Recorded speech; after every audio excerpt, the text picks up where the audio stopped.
देखो बेटा एक्सरसाइज 7.1, ठीक है, एनसीईआरटी टाइप। अब देखिए अभी हमने लास्ट डे आप लोगों को कोऑर्डिनेट के बारे में समझा दिया था, कोऑर्डिनेट ज्योमेट्री के बारे में, ठीक। तो जो पहला क्वेश्चन है, पहले क्वेश्चन में दिया बिंदुओं के बीच निम्नलिखित युग्मों के बीच की दूरी, ये तो बनी जाएगी, दोनों के बीच की दूरी। भाई एक कोऑर्डिनेट थोड़ा सा बता मारने, केवल आपको कितना है आपके पास में, जैसे 2 3 4 1 है, 2 3 4 1, इन दोनों पॉइंटों के बीच की दूरी ये हो गया x1 y1, ये हो गया x2 y2। पिछले क्लास में हम बता चुके हैं ना। इसका सूत्र लगा देंगे x1 माइनस x2 का whole square plus y1 minus y2 का होल स्क्वायर।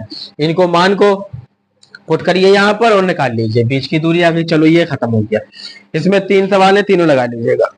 दूसरा वो कह रहा है कि बिंदु 0,0 और 36,15 के बीच की दूरी ज्ञात कीजिए। बन जाएगा ना, ये भी वही है, 0,0 और 36,15 के बीच की दूरी। अब इसी क्वेश्चन में एक क्वेश्चन उसने और लगा दिया। एक तो उसने ये पूछा 0,0 और 36,15 के बीच की दूरी ये आपने निकाल लिया डी का मान, कोई दिक्कत नहीं हुई। यहां देखो बेटा, ये निकाल लिया आपने मान, इसमें कोई दिक्कत नहीं हुई। अब इसी क्वेश्चन में एक क्वेश्चन उसने और कहा, उसने कहा क्या अब आप अनुच्छेद 7.2 में दिए गए दोनों शहर ए और बी के बीच की दूरी निकाल सकते हैं? तो अनुच्छेद 7.2 हमको देखना पड़ेगा पीछे से। 7.2 ये रहा आपके पास में, ठीक है। तो अब इन दोनों के बीच की दूरी, एक मिनट हम इसको थोड़ा सा ड्रा कर लेते हैं। 7.2 अनुच्छेद ये जो है वो क्या है, ये x हो गया आपका, ये y हो गया आपका, और यहां पर हो गया आपका ये 0 1 2 3 4 5 6, लिखना जरूरी नहीं है, एक इकाई दूरी हमने 1 2 3 मानी है। और ऐसे यहां पर है 1 2 3 4 5 6 7 8 9 ऐसे करके। तो ए और बी जो पॉइंट है, ए है 4 पे, यानी यहां पर एक पॉइंट 1 2 3 4, ये पॉइंट ए को शो करा रहा है, उसमें क्वेश्चन में ही है। ये पॉइंट 1 2 3 सी को शो करा रहा है, ये वाला पॉइंट, और बी को ये वाला पॉइंट शो करा रहा है, ठीक है, और डी को ये वाला पॉइंट शो करा रहा है, ठीक। और ये है दो रेखाएं, ये है ए, ये हो गया, और एक ये हो गया। ये है अनुच्छेद 7.2। इसमें वो कह रहा है कि ए और बी की दूरी क्या आप निकाल सकते हैं? जी हाँ, बिल्कुल निकाल सकते हैं। ए का कोऑर्डिनेट कितना आ जाएगा, यहां पहुंचने के लिए हमें 1 2 3 4, और वाई पे हमको चल नहीं रहे, और बी पर पहुंचने के लिए हमको 6, वाई पे हमको चल नहीं रहे, x1 y1 x2 y2, इनकी बीच की दूरी निकाल लीजिए। हो गया ना क्लियर? चलते हैं अगले क्वेश्चन की तरफ। तीसरा क्वेश्चन क्या कह रहा है? तीसरा क्वेश्चन कह रहा है निर्धारित कीजिए कि क्या बिंदु 1,5 और कितना है 2,3 और -1 -2 -1 11 क्या संरेखी है? हमने बोला था अगर संरेखी होंगे तो इन तीनों बिंदुओं से मिलकर बनी आकृति का क्षेत्रफल 0 होगा। मतलब त्रिभुज का क्षेत्रफल हम निकालते हैं 1/2 x1 y2 माइनस y3 धन x2 y3 माइनस y1 धन x3 y1 माइनस y2। ये वैल्यू निकालोगे 0 आ जाएगी तो संरेख है, और 0 नहीं आएगा तो संरेख नहीं है, फिर वो ट्रायंगल बना ही रहे कन्फर्म, ठीक है। तो ये x1 y1 x2 y2 x3 y3 कहलाएगा, कोई दिक्कत नहीं। अब चलते हैं चौथे में सवाल में। जांच कीजिए क्या बिंदु इतना इतना इतना एक समद्वि बाहु त्रिभुज के शीर्ष है? चौथा क्वेश्चन ये कह रहा है, पहले पॉइंट देखिए। 5 को तो बोल देना जरा। 5 हाँ 6,4 7 -2। वो कह रहा है ये 3 पॉइंट है, क्या इससे बना ट्राइंगल समद्विबाहु होगा, या क्या ये समद्विबाहु त्रिभुज के शीर्ष है? तो कुछ नहीं है, ये आपका ए है, ये बी है, ये सी है। अब ए बी सी जब है तो एक त्रिभुज बनेगा, त्रिभुज बनेगा तो ए बी की बीच की दूरी निकाल लीजिए, बी सी की निकालिए, ए सी की निकालिए। ए बी बी सी ए सी में कोई दो भुजाएं बराबर आ जाएंगी, या तो ए बी बी सी के बराबर, या ए बी ए सी के बराबर, या बी सी ए सी के बराबर। अगर कोई दो भुजाएं बराबर आती हैं तो वो समद्विबाहु त्रिभुज होगा, अन्यथा की स्थिति में नहीं होगा। क्लियर है ना। पांचवा क्वेश्चन देखिए, ये बढ़िया क्वेश्चन है और इसमें कई क्वेश्चन भी हैं। ठीक है, अब पांचवा क्वेश्चन बनाने के लिए थोड़ा सा हमें ड्रा तो करना ही पड़ेगा। ये देखिए, यहां पर हम मान लेते हैं कुछ 1 2 3 4 5 6 7 8 9 सफिशियंट होंगी वैसे तो 9 तक। ठीक है, और ये 1 2 3 4 5 6 7 8 9 10। ठीक, अब वैसे तो ऐसे लाइन भी है इनमें और उस हिसाब से देखना पड़ेगा, लेकिन अपन लाइन में नहीं देख रहे। एक पॉइंट है ए जो 3,4 पे यानी यहाँ पर है 3 और 1 2 3 4 यानी यहाँ पर है। एक पॉइंट ए हो गया। बी पॉइंट है आपका 6 7 पे 2 2 4 2 6 और 1 2 3 4 5 6 7, तो लगभग यहाँ पर, मतलब हम ट्राई कर रहे हैं तो थोड़ा बहुत आगे पीछे भी हो सकता है। ठीक, और सी है हमारा 9 4 पे, तो 9 ये हो गया और 4 ये हो गया, और फिर है हमारा डी 6 पे 2 2 4 2 6 और ये 1 हो गया। ठीक है, ये था आपका ए, ये बी, ये सी और ये डी, ऐसे 4 पॉइंट दिए, हालांकि उसमें लाइनें भी बनी।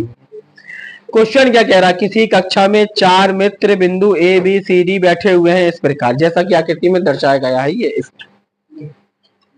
चंपा और चमेली कक्षा के अंदर जाती हैं, दो लड़कियां इस कक्षा के अंदर एंट्री करती हैं, कक्षा के अंदर जाती हैं और कुछ मिनट के बाद देखने के बाद चंपा चमेली से पूछती है, क्या तुम नहीं सोचती कि एबीसीडी जो है वो एक वर्ग है? क्या तुमको ऐसा नहीं लग रहा कि एबीसीडी एक वर्ग है? अच्छा, ए के पॉइंट कितने हैं? 3,4, बी के कितने हैं? 2 2 4 2 6 और 1 2 3 4 5 6 7, 6,7। सी के कितने हैं? 9,4 और डी के कितने हैं? 6,1। तो चंपा चमेली से कह रही है, क्या एबीसीडी एक वर्ग नहीं लगता है तुमको? ठीक है, तो अब अगर वर्ग चेक करना है कि चंपा अगर चमेली से कहती है कि क्या ये एक वर्ग है, तो आप ए बी निकालेंगे, फिर बी सी निकालेंगे, फिर सी डी निकालेंगे, फिर डी ए निकालेंगे, फिर ए सी निकालेंगे और बी डी निकालेंगे, सबके बीच की दूरी निकाल लेंगे। अगर चार A B B C C D D A आपस में बराबर आए और ए सी और बी डी अगर आपस में बराबर आया, तो आप कह देंगे कि हाँ भाई ये वर्ग है। एक बात हो गई। चमेली इससे सहमत नहीं है, दूरी सूत्र का प्रयोग करके बताइए कि इसमें कौन सही है। अगर चारों डिस्टेंस और विकर्ण बराबर आते हैं तो चंपा सही बोल रही है, अन्यथा की स्थिति में चमेली सही बोल रही है। बात क्लियर है ना? तो लगा लोगे ये वाला सवाल, कोई दिक्कत नहीं। छठवें में क्या कहा उसने? छठवां क्वेश्चन कह रहा है, निम्नलिखित बिंदुओं द्वारा बनने वाले चतुर्भुज का प्रकार बताइए तथा अपने उत्तर का कारण भी बताइए। अब इसमें 4-4 पॉइंट दिए हैं, जैसे छठवां है 4 पॉइंट दिए हैं। एक पॉइंट बोलिए जरा किसी का। -1, -2, 1,0 हो गया, -1,2 हो गया। ये 4 पॉइंट हैं, ए बी सी और डी। इन 4 पॉइंट से आप 4 डिस्टेंस निकाल सकते हैं। उसने कहा है चतुर्भुज की प्रकृति बताइए। ए बी निकालिए, बी सी निकालिए, सी डी निकालिए, ए डी निकालिए, फिर ए सी निकालिए और बी डी निकालिए, विकर्ण भी निकालिए। अब चतुर्भुज का प्रकार तो हमने आपको लास्ट क्लास में भी बताया था। अगर मान लीजिए ये आमने सामने की भुजाएं बराबर आती हैं और ये आमने सामने की भुजाएं बराबर आती हैं और विकर्ण भी बराबर आते हैं, तो आयत हो जाएगा। और विकर्ण बराबर नहीं आते हैं, बाकी कंडीशन वही है, तो समांतर चतुर्भुज हो जाएगा। आमने सामने बराबर, लेकिन एक विकर्ण बड़ा एक विकर्ण छोटा। अगर चारों भुजाएं बराबर आती हैं और विकर्ण भी बराबर आते हैं तो वर्ग, और चारों भुजाएं बराबर आती हैं लेकिन विकर्ण बराबर नहीं आते तो समांतर चतुर्भुज। क्लियर है? तो चारों, हाँ चलिए, तो चारों भुजाएं क्लियर करके आप लोग बता लेंगे तो तीनों सवाल इसके लगा लेंगे, नहीं बनेगा तो हम आप हमसे पूछेंगे और हम आपको बताएंगे। ठीक, सातवां क्वेश्चन देखिए। अब ये देखिए सातवां क्वेश्चन, यहां से क्वेश्चन शुरुआत अच्छी होती है। एक्स अक्ष पर वह बिंदु, एक्स अक्ष पर वह बिंदु, एक्स अक्ष पर वह बिंदु ज्ञात करना है जो 2,-5 व कितना -2,9 से समदूरस्थ है, समान दूरी पर है। एक्स अक्ष पर स्थित ऐसा बिंदु ज्ञात कीजिए। आप बताइए कैसे लगाएंगे इसको मध्य बिंदु का एक है सूत्र है। हाँ, मिड पॉइंट तो उसने कहा ही नहीं, उसने तो ये बराबर किससे बराबर है हमको ये बताइए पहले। ए बी मान लेंगे बिंदु है। कौन से एक्स अक्ष पर कौन से बिंदु है? एक्स अक्ष पर ए और बी बिंदु है। ए और बी बिंदु है, चलिए मान लिया हमने। अब ए बी से इसकी दूरी और ए बी से इसकी दूरी बराबर कर देंगे। तो आप ए बी नहीं निकाल पाएंगे, ए बी आप नहीं निकाल पाएंगे। समझिए देखिए, उसमें एक रिलेशन निकाल सकते हैं आप, बट यहाँ क्या कह रहा है, एक बहुत अच्छी बात कही जा रही है यहाँ पर। समझिए, वो कह रहा है कहां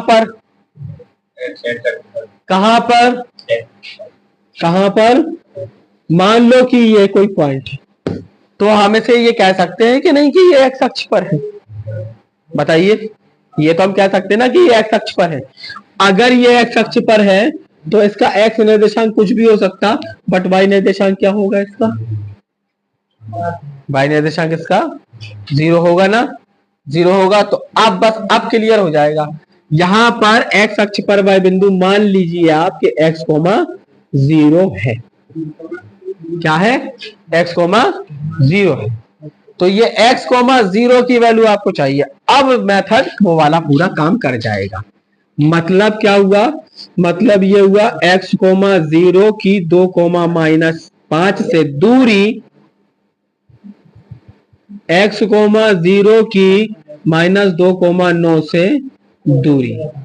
अब लगा दीजिए आप दोनों के बीच की दूरी का वैल्यू, तो ये कितना आ जाएगा? x -2 का whole square plus 0 minus plus 5 का होल स्क्वायर बराबर x माइनस प्लस 2 का होल स्क्वायर प्लस 0 -9 का होल स्क्वायर। क्लियर है? आप दोनों और का वर्ग कर दीजिए, x का मान आ जाएगा, तो ये वाले पॉइंट आ जाएंगे। भाई x ही का मान तो निकालना है, तो वह बिंदु जैसे x का मान मान लो 2 आ गया तो 2,0 कहलाएंगे। क्लियर है? अब छोड़ने से यहाँ पर बैठ के आराम से लगाइएगा, कोई दिक्कत वाली बात नहीं है, और नहीं बनेगा तो हम बताएंगे।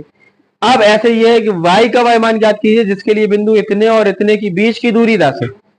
ये भाई है, देखो भाई उसने कहा है, पॉइंट बोलिए जरा, 2,-3 और 10, y की जो दूरी है बीच की वो 10 है।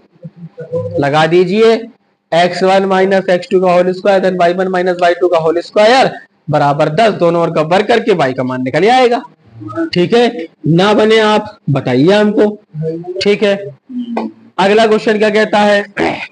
यदि q एक बिंदु है 0,1, ठीक है, और ये बिंदु P और R से समान दूरी पर है। ये बिंदु P और R से, P की वैल्यू कितनी है? 5,-3 और R कितना है? बोलना जरा बेटा। x, 6, ठीक है, 6। इतने से समान दूरी पर है तो x का मान ज्ञात कीजिए। बन जाएगा PQ की दूरी बराबर है QR की दूरी से। समझ गए? यानी इतने का डिस्टेंस और इतने का डिस्टेंस बराबर कर लीजिए, x का मान आ जाएगा, जैसे इसमें y का मान आ जाएगा, जैसे इसमें आ जाएगा। ये हो गया। साथ साथ उसने ये भी कहा है कि दूरियां QR और PR भी ज्ञात कीजिए। QR यानी इन दोनों, जब हम इसको सॉल्व करेंगे तो x का मान मिल गया ना हमको।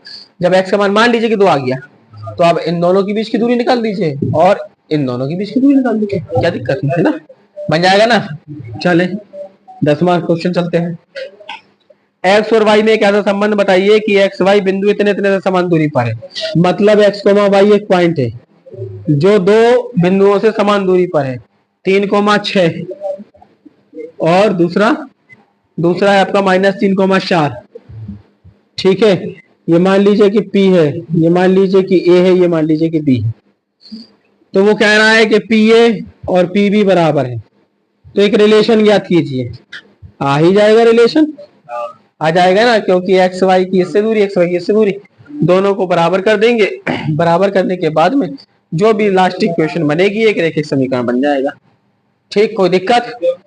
एक्सरसाइज आपकी 7.1 कंप्लीट हो गई है, इसको आप लोग कंप्लीट कर लीजिए, जो नहीं बने फिर वो पूछिए, फिर 7.2 पे चलते हैं। ठीक।